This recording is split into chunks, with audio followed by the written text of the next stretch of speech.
مگر اس میں رحم طلب نگاہیں تھی، آواز میں رحم کی طلب تھی. مالک کائنات میرا بیٹا، بس جیسے ہی زبان سے نکلا لوح محفوظ پر تقدیر بڑھا دی گئی. آپ ملک الموت سے مخاطب ہوتے ہیں، ملک الموت دیکھ حکم میں تبدیلی آ چکی ہے.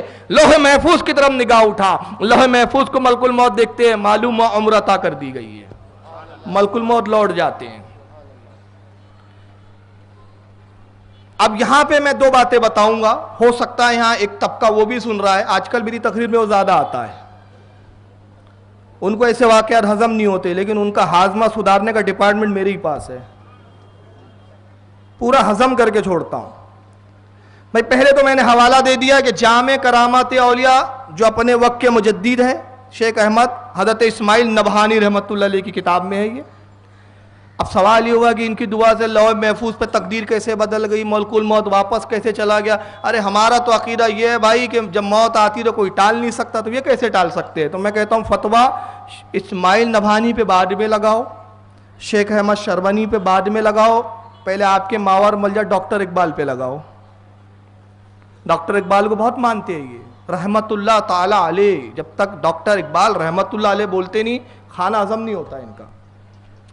اقبال کیا کہتا ہے کہ محمد سے وفا تو نے تو ہم تیرے ہیں، یہ جہاں چیز کیا ہے لوح قلم تیرے ہے. اور یہ لوح قلم کیا ہے؟ سرکار غوث اعظم جن کے تعلق سے غیر مقلدین کہتے ہیں اہل حدیث تھے، حالانکہ وہ اہل حدیث نہیں تھے، کٹر ٹناٹن سنی تھے، وہ اہل حدیث نہیں تھے، لیکن ان کا دعویٰ ہے غاصبانہ قبضہ کرنا چاہتے ہیں غوث پاک کی ذات پر. تو غوث اعظم فتح الغیب میں فرماتے ہیں کہ اللہ فرماتا ہے کہ یا بنی آدم، اے آدم کی اولاد، انا اللہ، میں ہی اللہ ہوں، اور میری شان یہ ہے کہ جب میں کہتا ہوں کن فیکون، کسی چیز کے لیے کہتا ہوں ہو جا، وہ چیز ہو جاتی ہے. اے میرے بندے تو میری اطاعت کر، میرا ہو جا. جب تو میری اطاعت کر کے میرا ہو جائیں گا تو میں تیری شان بھی ایسی بنا دوں گا کہ تو کہیں گا کن فیکون، ہو جا، تو وہ چیز ہو جائیں گی. یہ غوث اعظم نے فتح الغیب میں لکھا. اب لوح قلم تیرے ہے. اقبال کہتا ہے کہ محمد سے وفا، محمد سے وفا تو کر، تیری شان کیا بنا دوں گا جب تو میرے محمد صلی اللہ علیہ وسلم کا، میرے محبوب کا غلام بنے گا. اللہ کہہ رہا ہے بندہ بننا مشکل ہے، پہلے محمد کا غلام تو بن جا. تو ابھی ٹھیک سے محمد کا غلام نہ بن پائے اور بندہ بندہ بندہ کرتا ہے. پہلے محمد کا غلام تو بن. جب محمد صلی اللہ علیہ وسلم کا حقیقی غلام بنے گا تو حقیقی بندہ بنے گا. اور اگر غلامی مصطفیٰ گلے میں نہیں ہے تو بندہ ہو کر بھی تو بندہ نہیں ہے. تو کی محمد سے وفا، محمد سے وفا تو کر. اللہ کہتا ہے ہم تیرے ہیں، میں تیرا ہو جاؤں گا.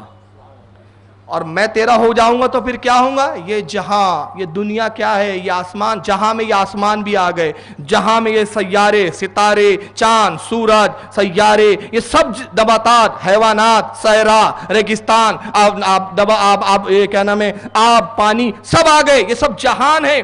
تو اللہ کہتا ہے اقبال کی زبان میں، اللہ فرما رہا ہے، اقبال کہہ رہا ہے کہ اللہ کہہ رہا ہے کہ کی محمد سے وفا، محمد سے تو وفا کر، ہم تیرے ہیں. ارے یہ چیز جہاں کیا ہے، یہ دنیا کیا ہے، یہ نباتات، حیوانات کیا ہے، چاند سورج کیا ہے، لوح قلم تیرے ہیں. لوح قلم تیرے کا کیا مطلب؟ لوح تختی ہے جہاں لوگوں کی تقدیریں لکھی ہے، قیامت تک جو کچھ ہونے والا لکھا ہے. اور قلم کیا ہے؟ جو تقدیروں کو لکھ رہا ہے. تو اقبال کہہ رہا ہے کہ اللہ کہتا ہے کہ جب تو محمد سے وفا کریں گا تو لوح محفوظ تیری نگاہوں کے سامنے ہوں گا، قلم تیرے ہاتھ میں دوں گا، جس کی چاہیں گا تو تقدیر کو پلٹتا ہوا نظر آئیں گا.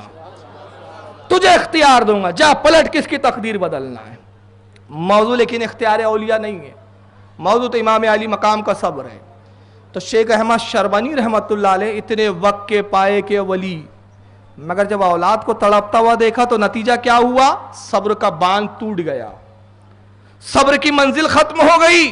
مگر قربان جائیے امام علی مقام کے صبر پر. علی اصغر کے حلق میں تیر پیوست ہو گیا، مگر حضرت امام علی مقام نے اللہ کی بارگاہ میں یہ نہیں کہا رب کائنات میرا بیٹا علی اصغر، بلکہ زبان اقدس سے کیا نکلتا ہے؟ فزت برب الکعبہ، قسم رب کعبہ کی میں کامیاب ہو گیا. یہ منزل ہے امام کی. کون مقابلہ کر سکتا ہے امام کا؟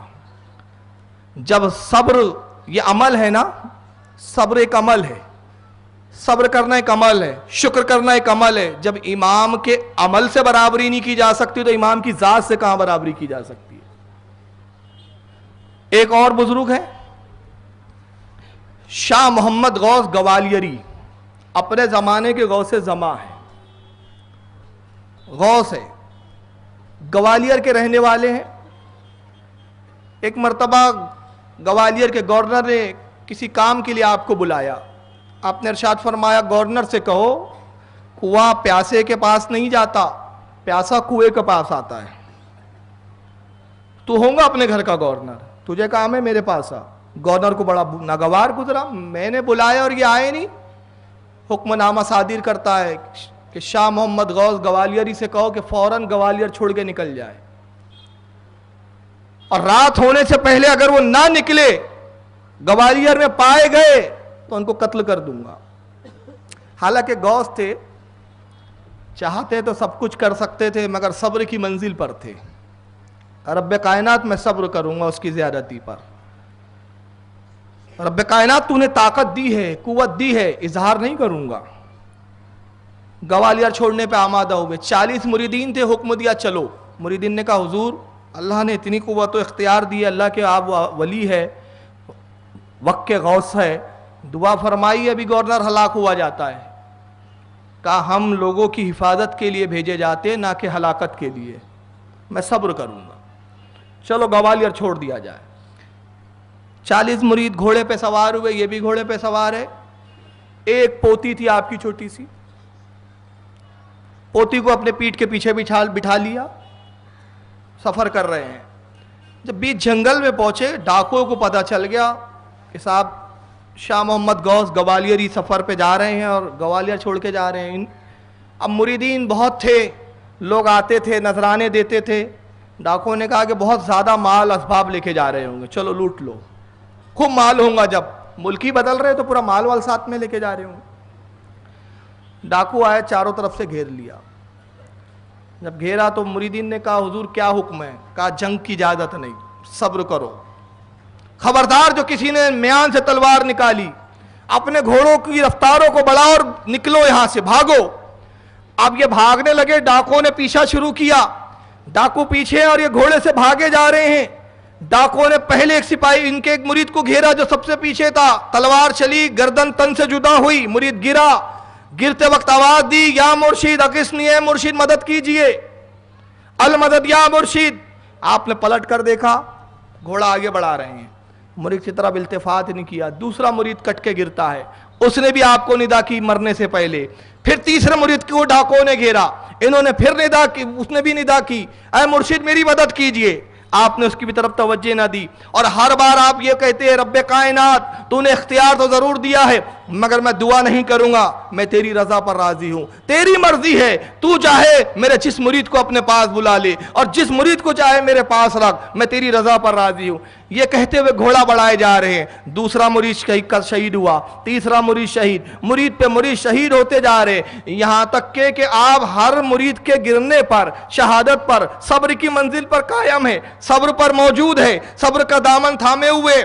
منظر یہ ہوتا ہے کہ ایک ڈاکو اور کچھ ڈاکو آپ کو گھیرتے ہیں، آپ گھوڑا بھگائے جا رہے ہیں، یہ بھی بھگا رہا ہے، ڈاکو چاہتا ہے کہ کسی طرح ان کو روکا جائے، کسی طرح ان کو ٹھہرایا جائے، مگر آپ نے گھوڑے کی رفتار بڑھائی۔ نتیجہ یہ ہوا کہ پیچھے آپ کی پوتی بیٹھی ہوئی تھی، اس کے کان میں بالیاں تھی سونے کی۔ ایک بدبخت ڈاکو کی نگاہ پڑی کہ کان میں سونے کی بالیاں ہیں، اور شیخ محمد غوث گوالیری کا حال یہ ہے کہ روکنے کے لیے تیار نہیں، اگر تلوار چلائیں گے تو بچی قتل ہو جائیں گی، بچی کو قتل کرنا مناسب نہیں ہے، مقصد تو دولت لوٹنا ہے۔ مریدوں کو اس لیے مارا کہ یہ محافظ تھے، جب محافظ نہ رہے تو اب کوئی فرق نہیں ہے کہ غوث محمد گوالیری کو ہم قابو میں پائے۔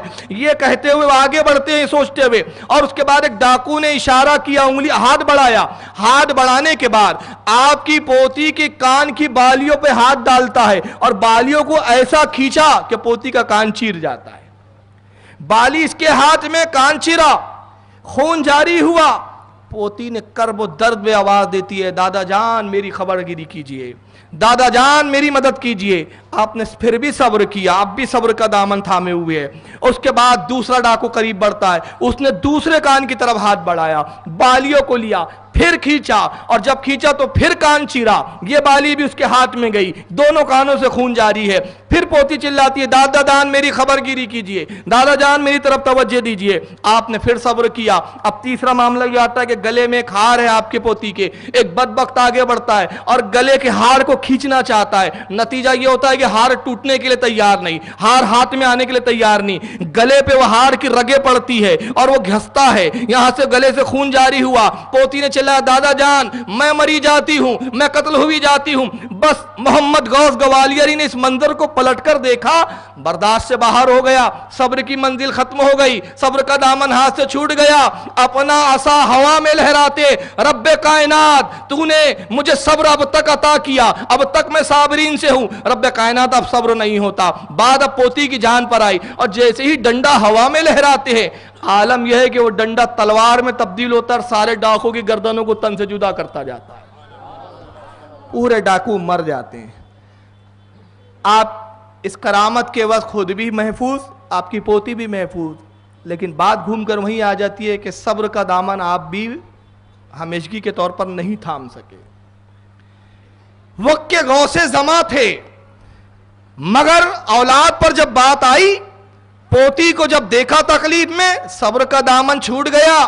مگر کربلا میں امام علی مقام کی ذات کو تو دیکھیں، نوجوان بیٹا علی اکبر شہید ہوا، آپ نے یہ نہیں کہا کہ مالک کائنات تیری بارگاہ میں میرا گلہ ہے، بلکہ عرض کیا کرتے رب قدیر تو گواہ ہے مالک کائنات۔ ابراہیم نے جب اپنے بیٹے اسماعیل کی قربانی پیش کی تھی تو ابراہیم کی آنکھوں پہ پٹی تھی، میری آنکھوں پہ پٹی نہیں ہے، میری اس قربانی کو اپنی بارگاہ میں قبول فرما۔ فزتو برب الکعبہ، قسم رب کعبہ کی میں کامیاب ہو گیا۔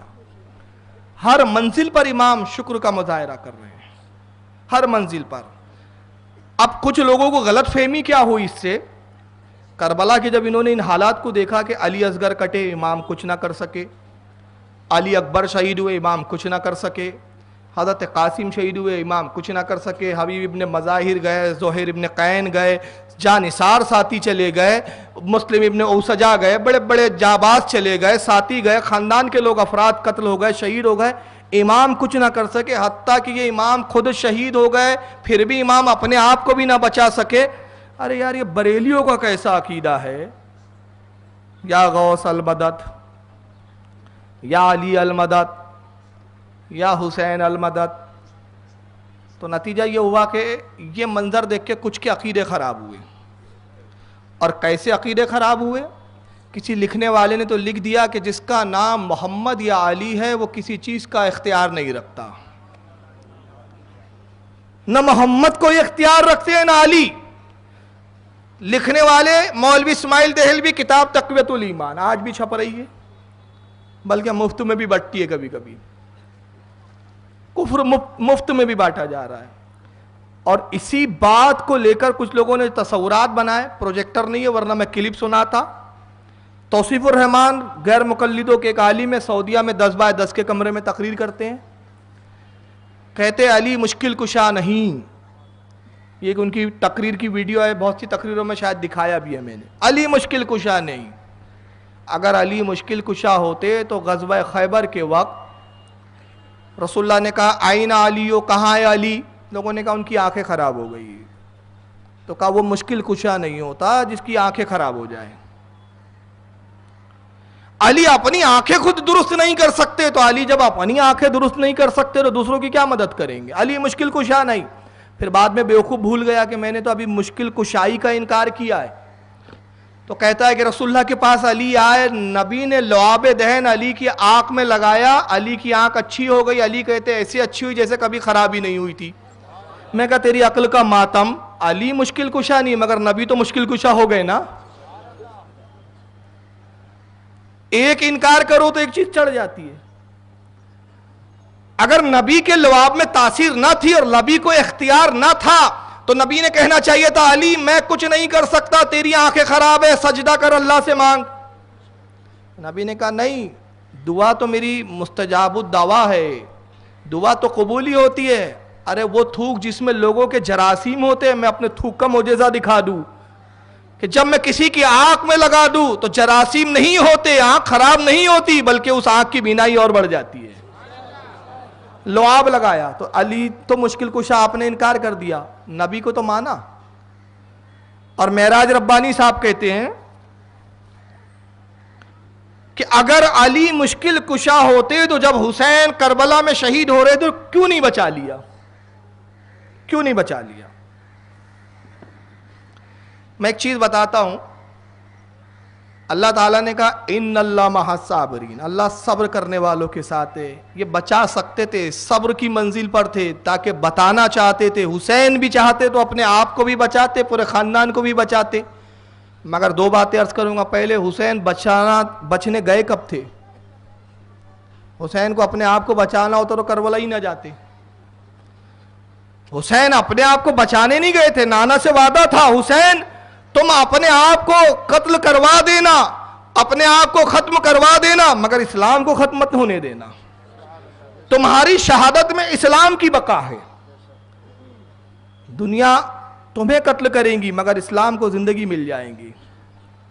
تمہارے خون سے اسلام کو زندگی تازگی عطا ہو جائے گی. تو حسین بچنے نہیں گئے تھے، اسلام بچانے گئے تھے. پہلی بات یہ، وہاں حسین صبر کی منزل پر تھے، کرامت کی منزل پر نہیں تھے. ایک منزل ہوتی ہے کرامت، ایک ہوتی ہے صبر، الگ الگ منزلیں ہیں. کرامت کی منزلیں آئی تو حسین نے کرامتیں بھی دکھائی، مردوں کو بھی جلائے ہیں. جن لوگوں نے 10 روزہ 12 روزہ جلسے سنے وہاں پہ میں نے دلیلیں بھی دی کہ حسین نے مردوں کو بھی جلایا.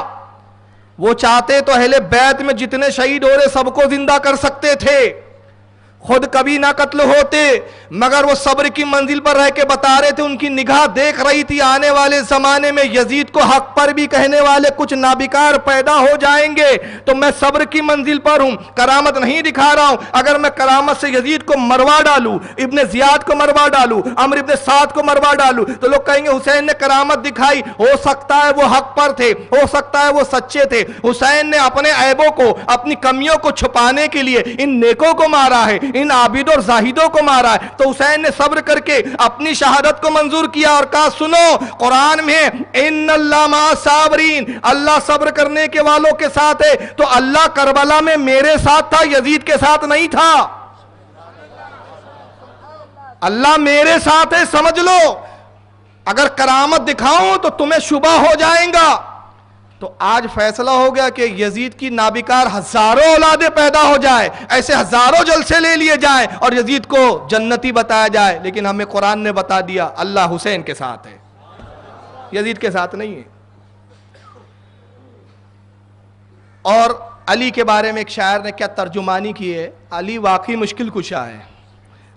اور مشکل کشائی وہ اسی کی کرتے جو ان سے مانگتا ہے. جو مانگتے ہی نہیں اس کی مشکل کشائی کیوں کرے؟ تم مانگتے نہیں ہو، ہم مانگتے ہو، ہم کو تو ملتا ہے بھائی، ہم مانگتے ہیں. شاعر کہتا ہے مظہر ذات حبیب کبریا بن گئے. حبیب کبریا رسول اللہ کا لقب، کبریا اللہ، یعنی اللہ کے حبیب کے مظہر ہے مولا کائنات.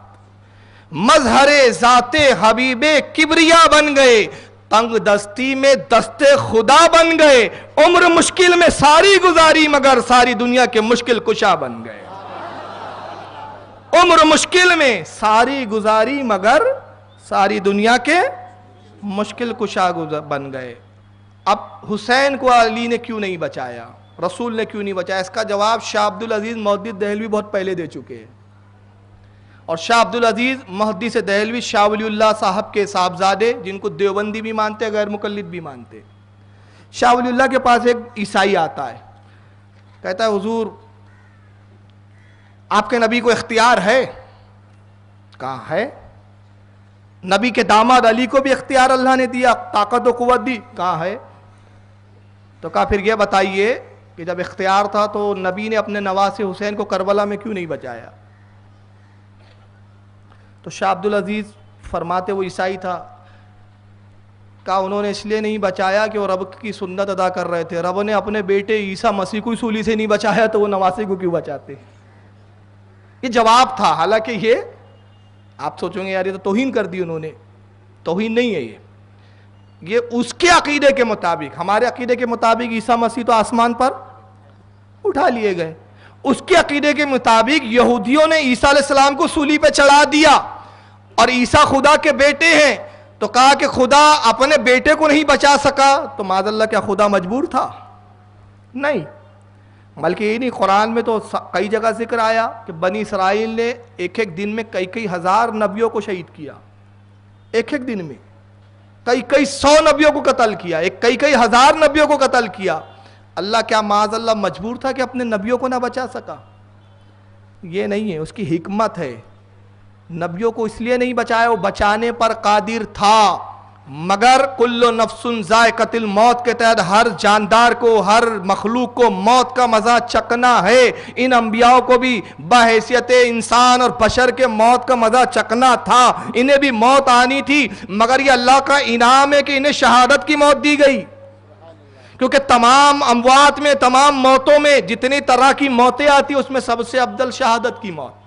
تو امام حسین کو بھی انتقال کرنا تھا، اور رسول اللہ کو بھی وعدہ الہی کے تحت ایک آن کے لیے موت آئی، مگر افضل موت تو یہ ہے کہ شہادت کی، تو نبی کے نواسے کے لیے افضل موت کو چنا گیا۔ اب آئیے میں ایک چیز یہاں پہ ایک حدیث سناتا ہوں سند کے ساتھ، کہ مولا کائنات کو اللہ نے اختیار دیا ہے۔ روایت ہے عن زید ابن ارقم رضی اللہ تعالیٰ عنہ، حضرت زید ابن ارقم روایت کرتے ہیں ان النبی صلی اللہ علیہ وسلم، اللہ کے رسول نے ارشاد فرمایا من کنت مولاہ فعلی مولا، جس کا میں مولا اس کا علی مولا۔ مولا کے معنی ہوتے مددگار۔ اس حدیث کو یہ واحد کتب احادیث میں، ذخائر حدیث میں یہ واحد حدیث ہے جس کے راوی 30 صحابہ اکرام ہیں۔ یہ واحد حدیث، کتنے صحابہ اس کے راوی ہے؟ 30۔ اور دوسری اس حدیث کی خاصیت بتاؤں میں آپ کو، یہ کتب حدیث، ذخائر حدیث میں واحد ہی حدیث ہے من کنت مولاہ فعلی مولا، یہ واحد حدیث ہے جس کے راوی عشرہ مبشرہ ہے، وہ 10 صحابی جن کو جنت کی بشارت دی گئی، اور متعدد محدثین نے اس کو روایت کیا۔ مگر یہ حدیث چونکہ حضرت علی کی اختیار اور ہماگیریت پر دلالت کرتی ہے، اور رسول اللہ کے مولا ہونے پر دلالت کرتی ہے، تو ہضم نہیں ہوا، تو غیر مقلدین کے ایک مولوی ہے زبیر علی زئی، ابھی مرے ہیں، وہ کہتے نہیں مولا کے معنی جگری دوست ہوتے ہیں، مددگار کے نہیں ہوتے، جگری دوست کے ہوتے ہیں۔ اچھا چلو، اگر مولا کے معنی جگری دوست کے ہی ہوتے ہیں تو قرآن میں اللہ نے بھی اپنے لیے لفظ مولا کا استعمال کیا ہے، تو اللہ جگری دوست کے معنی میں کہ مددگار کے؟ اب یہ بتا دیجئے آپ، قرآن میں ہے، اللہ ارشاد فرماتا ہے واعف عنا، اے پروردگار ہمیں معاف فرما دے، یہ دعا تعلیم کی گئی قرآن میں، واغفر لنا، اور ہمیں بخش دے، وارحمنا، ہم پر رحم فرما، انتا مولانا، تو ہی ہمارا مولا ہے۔ پہلے کہا جا رہا ہے بخش دے، رحم فرما، تو رحم فرما کس سے کہیں گے؟ جو مددگار ہوں گا، جو عطا کرنے کی طاقت رکھتا ہوں گا۔ اے اللہ تو عطا کرتا ہے تو ہمیں کیا عطا کر؟ ہم پر رحم کر۔ ہمیں کیا عطا کر؟ بخشش عطا کر۔ ہمیں کیا عطا کر؟ ہمیں معافی کا پروانہ دے۔ کیوں؟ اس لیے کہ تو ہمارا مولانا ہے، مولا ہے۔ تو یہاں مولا کے معنی دینے والا، عطا کرنے والا، بانٹنے والا۔ تو عربی زبان میں جب یہاں مولا، تو نبی نے فرمایا من کنت مولا، جس کا میں دینے والا، جس کا میں مددگار، جس کو میں عطا کرنے والا، فہذا علی مولا، پس علی بھی اس کا مولا ہے۔ یعنی جس کو میں دینے کی طاقت رکھتا ہوں علی بھی دینے کی طاقت رکھتا ہے، جس کو میں عطا کر سکتا ہوں علی بھی اس کو عطا کر سکتا ہے۔ اور اگر یقین نہ ہو تو آپ کو میں 3 واقعات بتاتا ہوں کہ امام خود کربلا میں خود مختار تھے۔ کرامت بھی دکھائی امام نے، استقامت بھی دکھائی۔ کرامت اس لیے دکھائی کہ یہ شبہ ختم ہو جائے کہ میں بے اختیار ہوں، استقامت پر اس لیے رہے کہ یہ شبہ ختم ہو جائے کہ میں ناحق پر ہوں۔ ابن جوزہ ایک شخص ہے، کربلا میں شخص آگے آتا ہے، کہتا ہے امام علی مقام نے یہ کیا تھا کہ خیموں کے ارد گرد آگ لگا رکھی تھی تاکہ دشمن خیموں کی طرف آگ کی وجہ سے نہ آئے۔ خندق کھودی تھی اور چاروں طرف آگ دہک رہی ہے۔ ابن جوزہ آتا ایک شخص بدبخت، کہتا ہے حسین دنیا میں جہنم سے پہلے جہنم کی آگ تم نے بھڑکا لی، معاذ اللہ۔ حسین اپنے لیے جہنم کی آگ دنیا میں ہی بھڑکا لی۔ امام علی مقام کو جلال آتا ہے،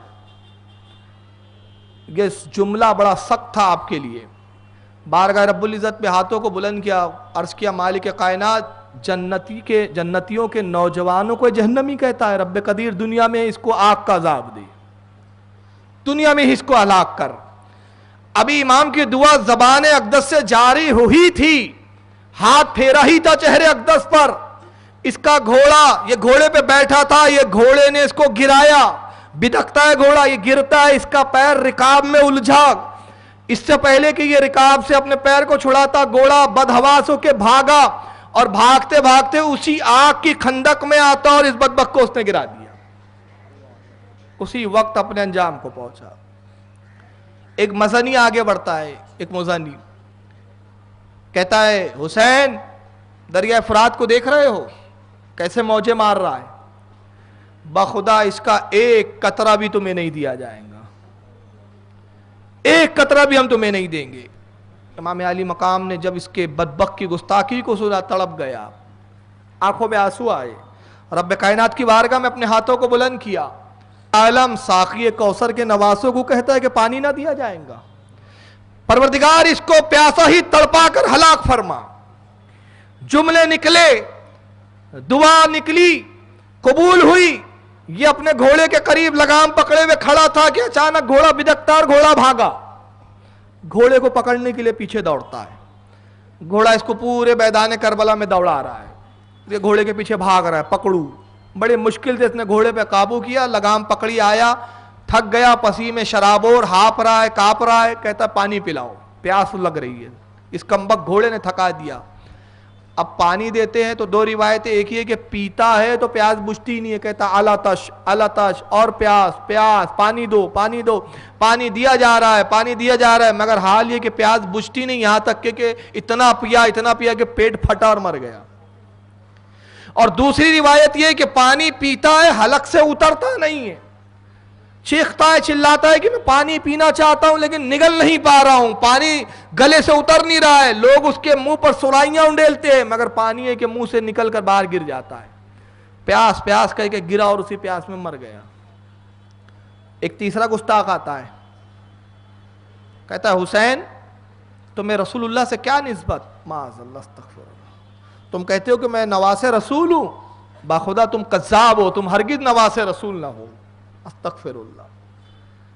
امام علی مقام تڑپ جاتے ہیں. ارشاد فرمایا پروردگار تیرے نبی کے نواسے کا یہ انکار کرتا ہے, اس کے نسب کا جھٹلاتا ہے حسین کو, مالک کائنات اس کو ذلت کی موت عطا فرما. بس جیسی یہ دعا زبان اقدس سے جاری ہوئی, اس کو زور کا پاخانہ آتا ہے, حاجت محسوس ہوتی ہے. پانی کا لوٹا لیا, لشکر سے دور ایک نگاہوں سے اجھل ہو کے ایک مقام پہ پہنچا, کچھ جھاڑیاں وغیرہ تھی, بیٹھ گیا. پاجامہ اتارا, ابھی بیٹھ کے حاجت پوری بھی نہیں کر پایا تھا کہ ایک بچھو نے اس کی شرمگاہ پہ ڈنک مارا, اور جیسی ڈنک مارا تڑپ گیا. نجاست میں آلود, برہنہ حالت میں وہیں پر پاجامے کو چھوڑ کر بھاگتا اور کہتا میں ہلاک ہو گیا, میں تباہ ہو گیا. لوگوں نے روکا, کیا ہوا, کیوں بھاگ رہا ہے, کمبخت ٹھہر جا. پکڑا, کہتا قسم خدا کی مارا بچھو نے ایک ڈنک ہے, لیکن ایسا محسوس ہوتا ہے جیتے جی پورے جسم میں جہنم کی آگ دھڑکا دی گئی ہو. تم نہیں جانتے مجھ پہ کیا تکلیف گزر رہی ہے. حسین کی دعائے ہلاکت نے مجھے تباہ کر دیا. گرا, تڑپ تڑپ کے مر گیا. یہ 3 واقعات میں نے بتایا. واقعات کربلا میں اور بھی واقعات محدثین نے اور مورخین نے لکھے ہیں, جس سے ثابت کیا کہ امام حسین کو اللہ نے یہ بھی اختیار دیا تھا کہ آپ دعا فرماتے تو پورے لشکر یزید کو ایک دعا سے ہی آپ تباہ فرما سکتے تھے, مگر آپ صبر کی منزل پر تھے. ایک منزل وہ بھی آئی کہ دنیا سمجھ رہی تھی کہ یہ لوگ طاقت میں زیادہ ہیں, حسین کا اختیار نہیں. حسین با اختیار ہوتے تو پانی کے لیے نہ ترستے, حسین کو طاقت و قوت ہوتی, اختیار و قوت ہوتی تو حسین پانی کو پا لیتے, پانی کے رک نہیں پاتے, مگر انہوں نے روکا, انہوں نے پانی کی طرف آنے نہیں دیا, خیمہ حسین میں ایک قطرے کو جانے نہ دیا. مطلب یہ ہوا کہ حسین بے بس تھے, بلکہ یہ نہیں تھا. امام علی مقام جب جنگ کے لیے تشریف لے گئے, گھوڑے پہ سوار ہوئے, نہر فرات پر پہنچے, آپ لڑتے ہوئے, قتل کرتے ہوئے نہر فرات پر گئے, گھوڑے کو نہر فرات میں اتارا, اور اتارنے کے بعد اپنے دستے مبارک کو پانی میں ڈالتے ہیں اور پھر چلو بنا کے پانی لیا. مگر قریب تھا کہ آپ پیتے, شمر مردود چیختا ہے, حسین وہاں تم پانی پی رہے ہو, تمہارے خیموں کا حال کیا ہے دیکھو, اپنے اہل بیت کا حال دیکھو, اپنے گھر والوں کی خبر لو, خیموں میں آگ لگ گئی ہے, وہاں تباہی مچی ہوئی ہے. امام علی مقام نے جب اس مکر و فریب کے پیکر کے جملے سنے, آپ نے پانی کو وہی چھوڑ دیا, گھوڑے پہ بیٹھ کے آپ خیموں کی طرف جاتے ہیں. دیکھا خیمے محفوظ تھے, پانی حسین نہ پی لے, اس بدبخت نے جھوٹ کہا تھا. حسین نہر فرات میں جا کر بتایا کہ پانی کا میں محتاج نہیں ہوں, میں پانی کے لیے نہیں ترسا ہوں, لب حسین کے لیے نہر فرات ترسا ہے. اور حضرت بابا سرور شاہ تاجی رحمت اللہ تعالیٰ علیہ, نام سنا ہے آپ میں سے کسی نے؟ بمبئی سے تعلق رہا ہے اس ہستی کا. ناگپور کے شہنشاہ حضرت سرکار تاج الاولیاء کے مرید اور خلیفہ ہے. تقریباً 38 حج کیے ہیں انہوں نے بمبئی کی سرزمین سے بذریعہ پانی کا جہاز. اور غالباً یہاں سرور شاہ چوک بھی ہے ایک جگہ پہ, جہاں تک میں جانتا ہوں, ہے نا, بازو میں ہی ہے ماشاءاللہ. چلیے دیکھیں خوش قسمتی کہ سرور شاہ چوک جہاں سرکار سرور شاہ تاجی تشریف لاتے تھے, انہی کے سائے میں آج بیان کر رہا ہوں. بابا سرور شاہ کیا فرماتے ہیں, آواز دے تو ساقیے کوثر نکل پڑے.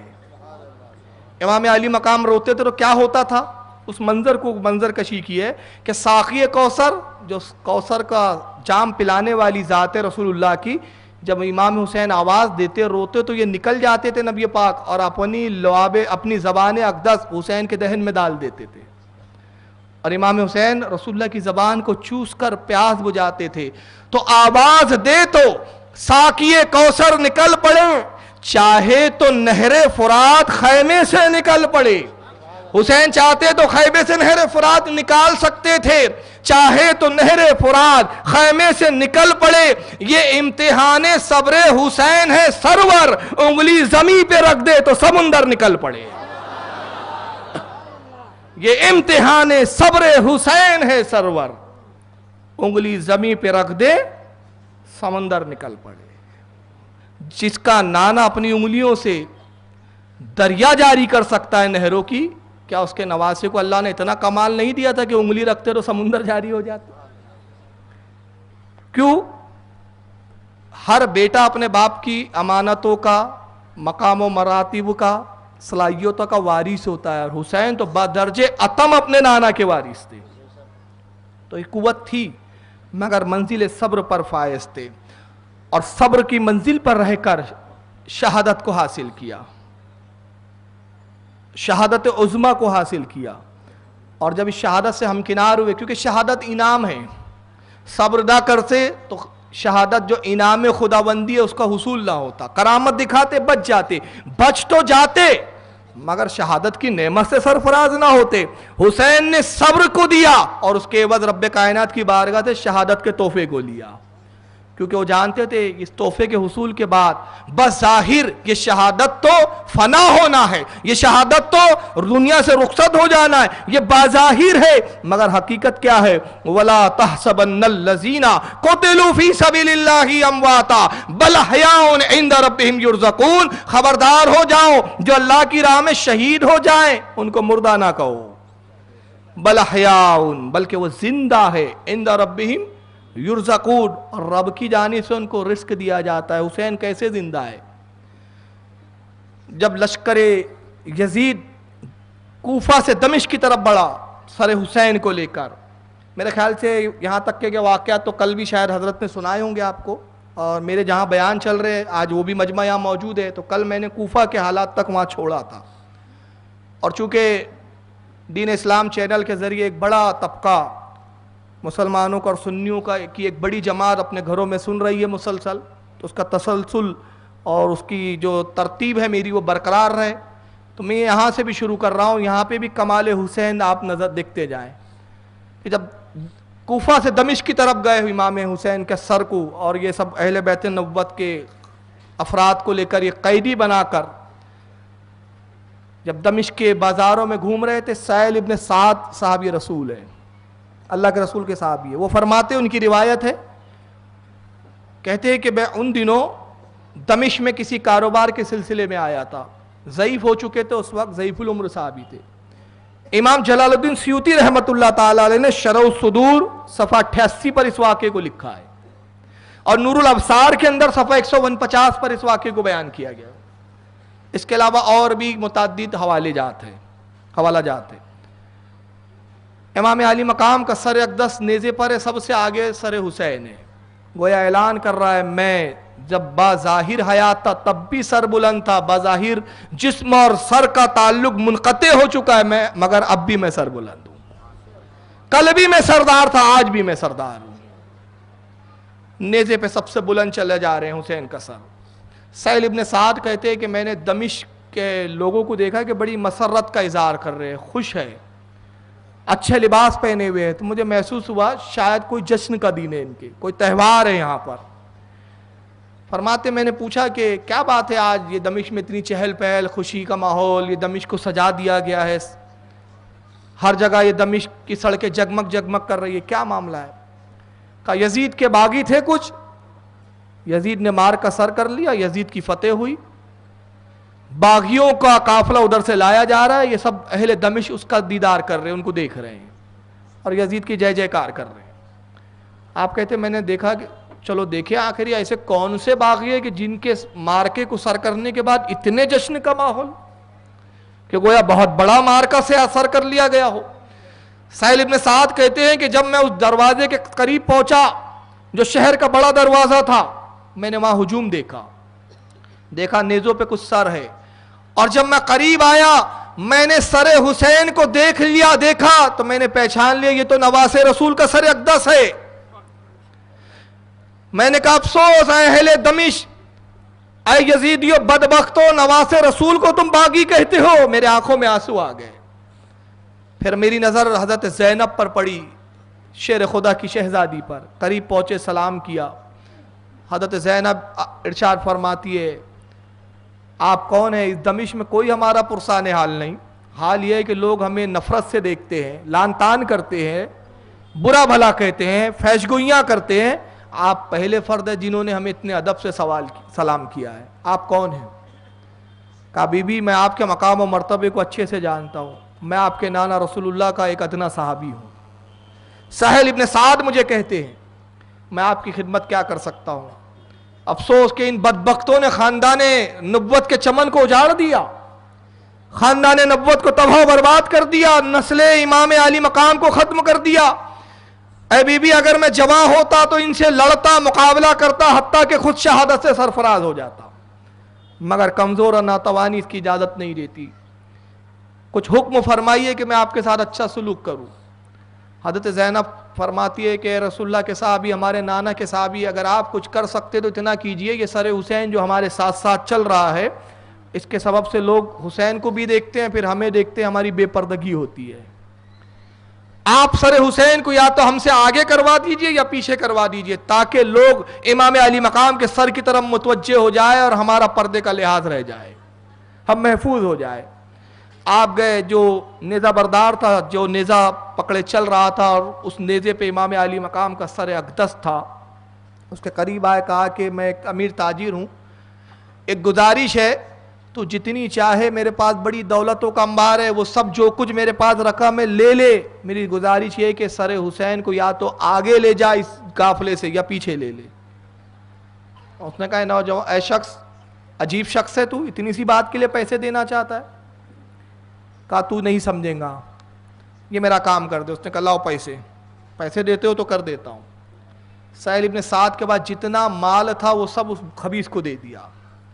یہ دنیا طلب لوگ تھے، مال لیا، سر حسین کو آگے بڑھاتا ہے، لے کے چلتا ہے۔ سہیل ابن سعد کیسے؟ قسم وعدہ لا شریک کی، میں نے لب حسین کو ہلتے ہوئے دیکھا، سر اقدس کی طرف میں نے جب توجہ کی تو لب حسین ہل رہے تھے۔ میں نے کہا شخص ذرا نیزے کو نیچے کر، دیکھتا نہیں کہ حسین کے لب ہل رہے ہیں. اس نے دیکھا تو وہ بھی متعجب ہوا, سر کو نیچے کیا. تو سہیل ابن سعد کہتے ہیں کہ امام علی مقام سورہ کہف کی آیت تلاوت کر رہے تھے. ام حسبتا ان لصحاب الکیف والرقیم کانوا من آیاتنا عجبا. یہ سورہ کہف کی آیت ہے, غالباً 9ویں آیت ہے. حفاظ بیٹھے, مجھے آیت تو نہ یاد نہیں, ہاں 9ویں آیت ہے غالباً. اللہ نے یہاں اصحاب کہف کا ذکر کیا. اللہ فرماتا ہے کہ اے محبوب آپ کو معلوم ہوا, ام حسبتا آپ نے جانا, آپ کو معلوم ہوا, انا صحاب الکیف والرقیم جو کھو والے ہیں اور جو جنگل کے کنارے والے ہیں, کانوا من آیاتنا عجبا اللہ کی عجیب نشانیوں میں سے ہے, اللہ کی ایک عظیم نشانی ہے وہ. اصحاب کہف کون تھے؟ کیوں اللہ کی نشانی ہے؟ اللہ کی نشانی اس لیے اللہ فرما رہا ہے کہ یہ عیسیٰ علیہ السلام کے امتی تھے. ان کے زمانے میں ایک بادشاہ دقیانوس, اس خبیث نے دعویٰ کیا میں خدا ہوں, جو مجھے خدا تسلیم نہیں کرے گا قتل کر دوں گا. یہ 5 یا 7 یا 8 یا 13 اختلاف ہے روایتوں میں, زیادہ اتفاق 7 بھائیوں پر. یہ 7 بھائی تھے, ایمان بچانے کی خاطر انہوں نے اپنے شہر سے ہجرت کی کہ اس بکواس نابیکار بادشاہ کو ہم خدا تسلیم نہیں کریں گے, مگر یہاں رہیں گے اور اس کو خدا نہیں مانیں گے, قتل کر دیں گا. جان بچا کر نکل گئے, ہجرت کی. ایک غار کے اندر خو میں انہوں نے پناہ لی. دن میں سوتے ہیں, آرام کرتے ہیں, اور رات کی تاریکی میں چھپ کر سفر کرتے ہیں. جب ایک دوپہر کو یہ آرام کی, اللہ رب العزت کو ان کو نشانی بنانا تھا اور دکھانا تھا لوگوں کو کہ میں قادر ہوں کہ میں جب تک چاہوں سلا دوں, جب چاہوں مردے کو بھی جلا دوں, جب چاہوں زندگی عطا کروں, جب چاہوں زندگی لے لوں. قدرت کا اظہار کرنا تھا. 300 سال یا 350 سال تک سوتے رہے, یا 313 سال سوتے رہے, اتنے سال تک سوتے رہے. اور اس کے بعد جب اٹھے تو قرآن نے اس کا پورا تفصیل سے ذکر کیا. آپس میں کہا ہم کتنے دیر یہاں ٹھہرے, کہا ظہر میں سوئے تھے, عصر میں اٹھ گئے. ان کو لگا کہ ابھی سوئے تھے, ابھی اٹھ گئے تھے. جب بازار گئے تو معلوم ہوا کہ 300 سال کا عرصہ گزر گیا, حکومتیں بدل چکی ہے, وہ ایک تفصیلات ہے. تو ان کا واقعہ عجیب ہے. قرآن کہتا ہے ہماری نشانی ہے. اللہ فرماتا ہے کیوں نشانی ہے؟ 300 سال تک گہری نیند میں بغیر کھائے پیے سوتے رہے, زمانے سے غافل, دنیا سے غافل. سہیل ابن سعد کہتے کہ سر حسین سے میں تلاوت کی آواز سن رہا تھا کہ امام حسین کا سر کہہ رہا تھا کہ اصحاب کہف ہماری عجیب نشانیوں میں سے قرآن کی تلاوت کی. اور اس کے بعد امام حسین اپنا جانب سے ایک جملہ فرماتے ہیں. جملہ کیا ہے؟ عجب من اصحاب الکہف قتلی و حملی. اے لوگوں, اصحاب کہف سے زیادہ تعجب خیز میرا واقعہ ہے. اصحاب کہف سے زیادہ بڑی نشانی اللہ کی میں ہوں. اب کیسے؟ ذرا اس کا تقابل کریں, ایک کمپیریزم کریں ہم. اصحاب کہف نکلے اپنے وطن سے, کس گر سے؟ اپنا ایمان بچانے کے لیے نکلے. مگر امام علی مقام زبان حال سے کہہ رہے اصحاب کہف سے بڑی نشانی میری نشانی ہے, اس لیے کہ یہ اپنا ایمان بچانے کے لیے نکلے. میں اپنا ایمان بچانے کے لیے نہیں, بلکہ امت اور قیامت تک کے مسلمانوں کا ایمان بچانے کے لیے نکلا. یہ تو اپنا ایمان بچانے نکلے ہیں. میرے ایمان پہ کوئی داؤ نہیں تھا, میرے ایمان کوئی خطرے میں نہیں تھا. قیامت تک کی امت رسول کا ایمان خطرے میں تھا. میں نکلا تاکہ قیامت تک کی امتوں کے, رسول اللہ کی آنے والی امتوں کے ایمان کا تحفظ ہو جائے. اصحاب کہف آئے تو غار میں پناہ لی, انہوں نے چھپ گئے, پوشیدہ ہو گئے, اپنے آپ کو چھپایا. امام زبان حال سے کہہ رہے ہیں میں عجیب اس لیے ہوں کہ میں نے پناہ نہیں لی, چھپا نہیں, بلکہ میدان میں آیا, کھلے میدان میں آیا. اصحاب کہف بیدار ہوئے. اصحاب کہف جب نکلے تو اہل بیت ساتھ میں نہیں تھے, تنہا تھے, بیویوں کی فکر نہیں تھی, بچوں کی فکر نہیں تھی. مگر امام علی مقام جب نکلے ہیں تو اپنے خاندان کے ساتھ نکلے. اپنے بعد بیویوں کی بھی فکر ہے, بچوں کی بھی فکر ہے, مگر ان ساری فکروں سے بے نیاز امت محمدیہ کی سب سے زیادہ فکر ہے. میری نشانی عجیب ہے ان سے. 300 سال کے بعد اصحاب کہف بیدار ہوئے. کس عالم میں بیدار ہوئے؟ انتقال نہیں ہوا تھا, روح اور جسم کا تعلق منقطع نہیں ہوا تھا. روح اور جسم کا تعلق سلامت تھا, موجود تھا, جڑا ہوا تھا. اور انہوں نے کلام کیا، گفتگو کی. ہم کتنا ٹھہرے، ظہر میں سویا سر میں اٹھ گئے. جب وہ کلام کر رہے تھے تو جسم تھے، جب کلام کر رہے تھے تو روح موجود تھی. مگر میری ذات کو دیکھو، میں اس وقت کلام کر رہا ہوں کہ جسم کربلا میں ہے اور سر نیزے پہ دمشق میں ہے. جسم پہ گھوڑے دوڑا کے اس کو ریزہ کر دیا گیا ہے، مگر میں تب بھی کلام کر رہا ہوں. اور کلام کر کے دو باتیں بتا رہا ہوں کہ قرآن کی اس آیت کی اگر تصدیق چاہتے ہو، قرآن کی اس آیت کی زندہ تصویر دیکھنا چاہتے ہو، وَلَا تَحْسَبَنَّ الَّذِينَ قُتِلُوا فِي سَبِيلِ اللَّهِ أَمْوَاتًا بَلْ أَحْيَاءٌ عِندَ رَبِّهِمْ يُرْزَقُونَ. خبردار ہو جاؤ، جو اللہ کی راہ میں شہید ہو جائے انہیں مردہ نہ کہو، وہ زندہ ہے. اگر شہیدوں کی زندگی دیکھنا ہے تو مجھے دیکھو کہ کتنا زندہ ہوں. جسم کا تعلق دھڑ سے نہیں ہے، سر کا تعلق دھڑ سے نہیں ہے. گفتگو کر رہا ہوں، زندہ ہوں. اور دوسرا، میں کلام کیوں پڑھ رہا ہوں؟ نانا نے کہا تھا انی تارکن فیکم الثقلین اولہما کتاب اللہ و اہل البیت. دو چیزیں تم میں چھوڑ رہا ہوں، ایک اللہ کی کتاب اور اہل بیت.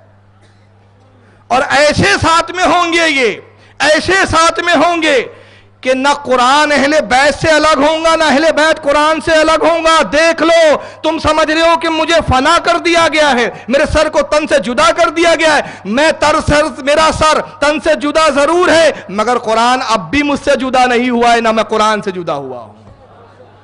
تلاوت کر کے بتا رہے ہیں حسین. اس لیے کہ حسین کا مقام کیا تھا. بڑا پیارا شعر لگتا ہے مجھے کہ جب حسین تلاوت کرتے تو شاعر نے کہا کہ مصروف تھے حسین تلاوت قرآن میں، مصروف تھے حسین تلاوت قرآن میں. قرآن کر رہا تھا تلاوت حسین کی. یہ ایسے ساتھ تھے قرآن اور اہل بیت. قرآن ان کی تعریف کرتا تھا، یہ قرآن کی تعریف کرتے تھے. یہ پورا لشکر کو گھما کے کل میں بہت سارے دمشق کے حالات بتا چکا ہوں. انشاءاللہ سی ڈی آئیں گی، اس کو جنہوں نے نہیں سنا وہ اس کو حاصل کر کے سنیں. یزید کے جب دربار میں پہنچے تو اب آئیے حوالوں کے ساتھ میں یہاں سے گفتگو کروں گا، کیونکہ کچھ لوگوں کو غلط فہمی ہے کہ بریلیوں کے پاس قصے ہے. میں نے کہا آؤ پیارے ہنر آزمائے، تو تیر آزما ہم جگر آزمائے. کتاب کا نام سن لیجئے، الوجہین والریتین. امام قاضی ابو اعلیٰ رضی اللہ تعالیٰ عنہ امام احمد ابن حنبل سے نقل کرتے ہیں. فرماتے ہیں کہ جب یہ دربار میں داخل ہوئے پورے یزیدی، ساتھ میں اہل بیت نبوت کے قیدی ہیں، شہداء کے سر ہے. جب دربار یزید میں لایا گیا تو حال یہ تھا کہ یزید شراب پی رہا تھا. میں نہیں کہہ رہا ہوں، امام احمد ابن حنبل سے حضرت امام قاضی ابو یعلا نقل کر رہے ہیں. حدیث منقطع بھی نہیں ہے. اسماء و رجال پہ بحث کرنی ہو تو مناظرہ کر لو. پھر حدیث منقطع بھی نہیں ہے. بڑا ابھی سونگ رچا رکھا ہے، ضعیف ہے. تو ڈرا رہا ہے کو اتنا ضعیف ہے کر کے. تجھے کل بتاؤں گا بخاری میں کتنے راوی ضعیف ہے. بخاری کو ماننا بند کر دے. کل بتاؤں گا کتنے نازبی ہے بخاری کے راوی، کتنے قدری ہے راوی، کتنے شیعہ ہے بخاری میں بھی راوی. بخاری کا تو بہت سونگ رچا رکھا ہے تم نے. کل بتاؤں گا، حوالے سے بتاؤں گا. شراب پی رہا تھا یزید. اور امام احمد ابن حنبل فرماتے کہ جب اس کو خبر دی گئی، دو تین روایت ایک ہی ہے کہ اس نے پہلے افسوس کا اظہار کیا، پھر خوش ہوا، پھر رویا. نوٹنکی بات تھا، نوٹنکیاں بھی کی اس نے. کہ ابن زیاد پر اللہ کی لعنت ہو، میں نے حسین کو قتل کرنے کے لیے کب کہا تھا؟ حسین کو گرفتار کر لیتا. مکاری کا، مکر و فریب کا پیکر تھا یزید. کبھی روتا ہے، کبھی ہنستا ہے، کبھی خوش ہوتا ہے. جیسا ماحول، جیسا دیش، ویسا بھیس. مگر امام قاضی ابو یعلا رضی اللہ تعالیٰ نے امام احمد سے کہتے ہیں کہ وہ شراب پی رہا تھا اور نشے میں وہ شعر گنگنا رہا تھا. اب شعر کیا تھے؟ عربی میں شعر لکھا ہے، اس کا مفہوم بتا رہا ہوں. اپنی بیوی کو مخاطب کر کے وہ شعر میں کہتا ہے، آئے ام حمیر، یہ اس کی بیوی کی کنیت ہے. آئے ام حمیر، اگر میرا انتقال ہو جائے تو شوق سے نکاح کرنا، اس لیے کہ مرنے کے بعد دوبارہ زندگی نہیں ہے. معاذ اللہ، یہ کفر ہے اس کا. مرنے کے بعد دوبارہ اٹھایا جانا نہیں ہے. اور کہتا ہے کہ میں پچھلی شریعتوں پہ نظر ڈالتا ہوں تو یہاں سے لے کر وہاں تک ہر شریعت میں مجھے شراب حلال نظر آتی ہے. ہر شریعت میں مجھے شراب حلال نظر آتی ہے سوائے محمد کی شریعت کے. لہذا شراب خوب پی، اپنے آپ کو شعر میں مخاطب کر رہا ہے، شراب خوب پی کہ اس میں سرور ہے، اس میں مستی ہے اور مزہ ہے، جس نے نہیں پیا وہ کیا جانے کہ شراب کیا چیز ہے۔ اور تیسرا وہ کہتا ہے، تیسرا شعر کا جو اس کا مفہوم ہے، قیامت کی باتیں فضول ہے، قیامت کی باتیں میرے سامنے نہ کہو کہ اس سے دل بیکار ہو جاتا ہے، اس سے دل مردہ ہو جاتا ہے۔ قیامت کا انکار، شراب کی حلت کا اقرار، پھر اس کے بعد آخرت میں اٹھائے جانے کا انکار، یہ تمام چیزوں سے امام احمد ابن حنبل استدلال کرتے کہ یزید کے کفر پر، کافر ہونے پر یہ ساری چیزیں ہیں، اس بنا پہ اس کو کافر کہتے ہیں۔ البدایہ والنہایہ کے اندر جلد نمبر 8 ابن کثیر انہی کے گھر کے مولانا ہے، ابن تیمیہ کے شاگرد ہیں۔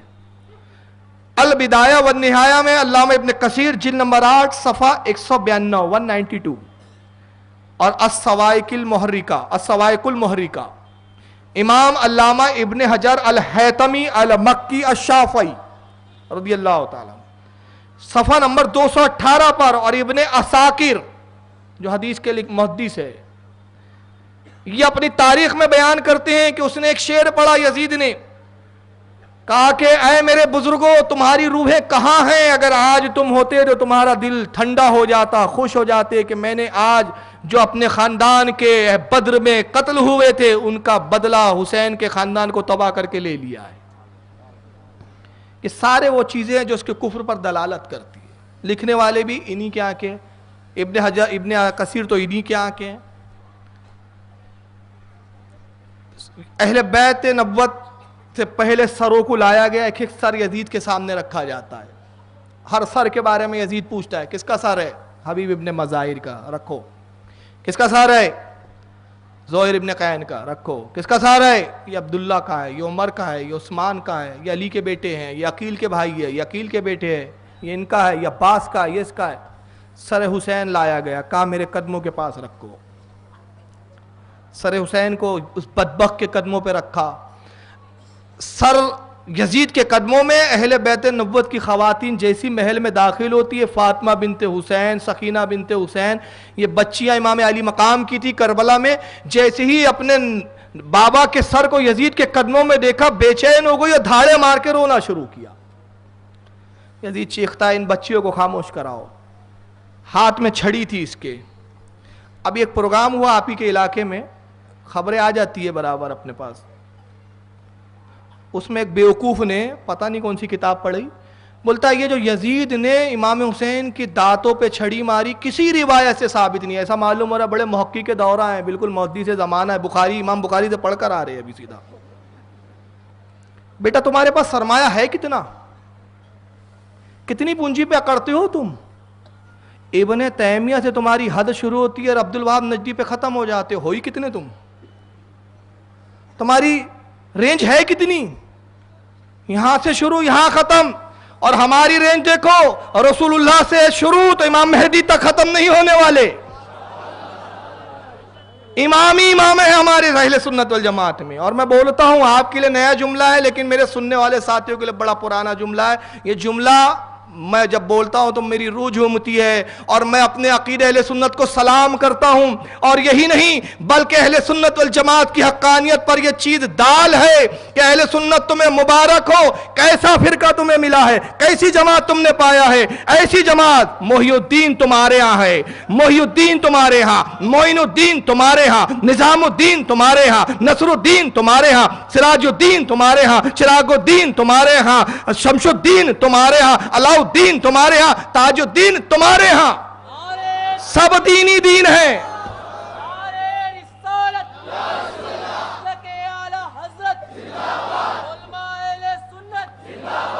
یہاں سے لے کر وہاں تک سب دینی دین ہمارے پاس۔ تو دین تو یہاں ہے، جو اس کو چھوڑیں گا تو اس نے دین نہیں چھوڑا تو کیا چھوڑا؟ پھر دین چھوڑا نا، سارا دین یہاں ہے۔ اور پھر دین ہی نہیں، دیکھیے اور کیا ہے، شہید رسول اعظم ہمارے یہاں، شہید اعظم ہمارے یہاں، امام اعظم ہمارے یہاں، غوث اعظم ہمارے یہاں، مجدد اعظم ہمارے یہاں۔